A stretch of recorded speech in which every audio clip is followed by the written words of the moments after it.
श्री गणेशाय नमः। शनि प्रदोष कथा शनिवार।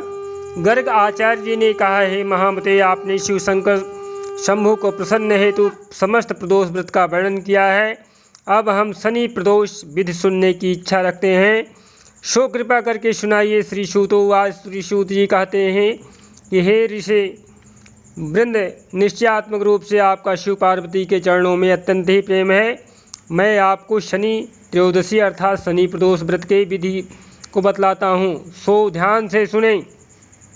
प्राचीन काल में पुरातन एक कथा है कि एक निर्धन अत्यंत ही गरीब ब्राह्मण की स्त्री दरिद्रता से दुखी होकर के शांडिल्य ऋषि के पास जाकर के बोली, हे महामुने, मैं अत्यंत दुखी हूँ, दुख निवारण का उपाय बतलाइए। मेरे दोनों पुत्र आपकी शरण में हैं। मेरे ज्येष्ठ पुत्र का नाम धर्म जो कि राजपुत्र है, और लघु का नाम जो है अर्थात छोटे बच्चे का नाम है शुचिव्रत है। हम दरिद्री हैं, आप ही हमारा उद्धार कर सकते हैं। इतनी बात को सुनकर के ऋषि ने शिव प्रदोष व्रत करने के लिए कहा। 18 सहस्राणि ऋषिया सौनकाद्या 88,000 सौनका ऋषि वृंद वहाँ एकत्रित हुए थे।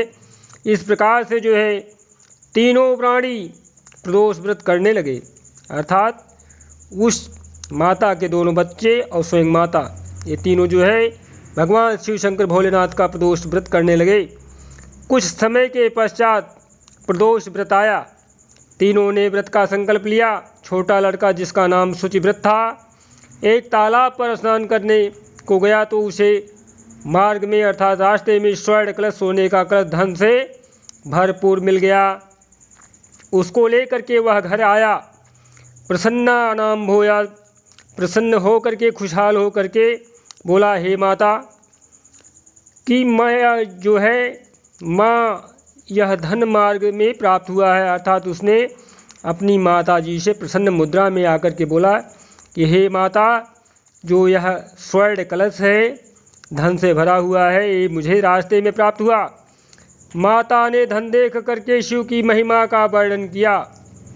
राजपुत्र को अपने पास बुला करके बोली, देखो पुत्र, यह धन हमें शिव जी की कृपा से प्राप्त हुआ है, अतः जो है आशीर्वाद स्वरूप प्रसाद के रूप में दोनों पुत्र आधा आधा बांट लो।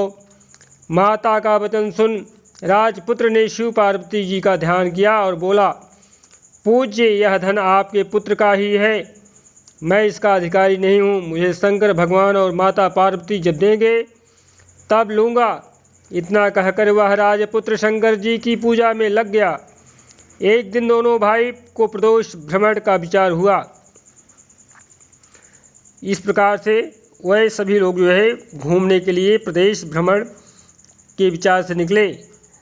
तो उसी समय जो है प्रदोष व्रत का समय भी था। वहाँ अनेक गंधर्व कन्याओं को खेलते हुए क्रीड़ा करते हुए देखा। उन्हें देख जो है शुचिव्रत ने कहा, भैया हम आपसे इससे आगे नहीं जाना चाहते हैं, अर्थात हम मार्ग में अब यहीं रुक जाते हैं।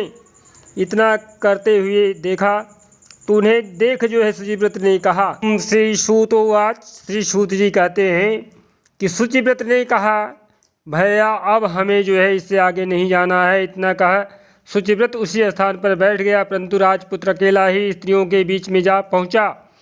वहां एक स्त्री अति सुंदर राजकुमार को देख करके मोहित हो गई और राजपुत्र के पास जा करके पहुँच करके कहने लगे कि हे सखियों, इस वन में के समीप ही जो है दूसरा वन है, तुम वहाँ जा कर के देखो, भांति भांति तरह तरह के पुष्प खिले हैं, बड़ा सुहावना समय है, उसकी शोभा देख कर आओ।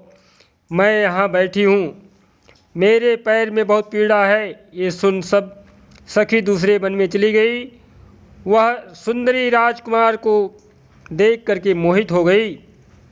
इधर राजकुमार भी कामुक दृश्य निहारने लगा।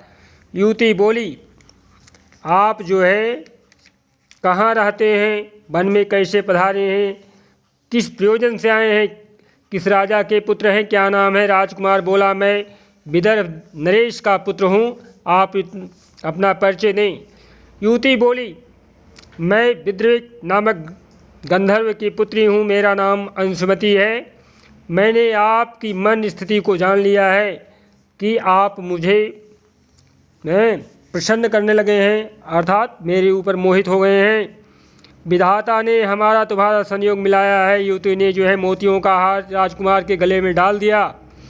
राजकुमार हार स्वीकार करते हुए बोला कि हे भद्रे, मैंने आपका प्रेमोपहार स्वीकार कर लिया है, परंतु मैं निर्धन हूँ, गरीब हूँ। राजकुमार के इन वचनों को सुनकर के गंधर्व कन्या बोली कि मैं जैसा कह चुकी हूँ वैसा ही करूँगी, अब आप अपने घर जाएं। इतना कहकर गंधर्व कन्या सखियों से जा मिली। घर जा कर के राजकुमार ने शुचिव्रत को सारा वृत्तांत कह सुनाया। जब तीसरा दिन आया, वह राजपुत्र शुचिव्रत को लेकर के उसी वन में जा पहुंचा। वहीं गंधर्वराज अपनी कन्या को लेकर आ पहुंचा। इन दोनों राजकुमारों को देख आसन दे करके कहा कि मैं कैलाश पर गया था, वहां शंकर जी ने मुझसे कहा कि धर्मपुत्र नाम का राजपुत्र है जो इस समय जो है राज्य विहीन निर्धन है, मेरा परम भक्त है। हे गंधर्वराज, तुम उसकी सहायता करो। मैं महादेव जी की आज्ञा से इस कन्या को आपके पास लाया हूँ, आप इसका निर्वाह करें। मैं आपकी सहायता कर राजगद्दी पर बिठा दूंगा। इस प्रकार राजा की बात सुनकर के गंधर्वराज की कन्याओं का विधि पूर्वक जो है विधिव्रत विवाह कर दिया। विशेष धन और सुंदर गंधर्व कन्या को पाकर के राजपुत्र अति प्रसन्न हुआ। भगवान कृपा से जो है अपने शत्रुओं का दमन कर के राज्य का सुख भोगने लगा। जय शिव शंकर भोले पार्वती माता संदेव महाराज की।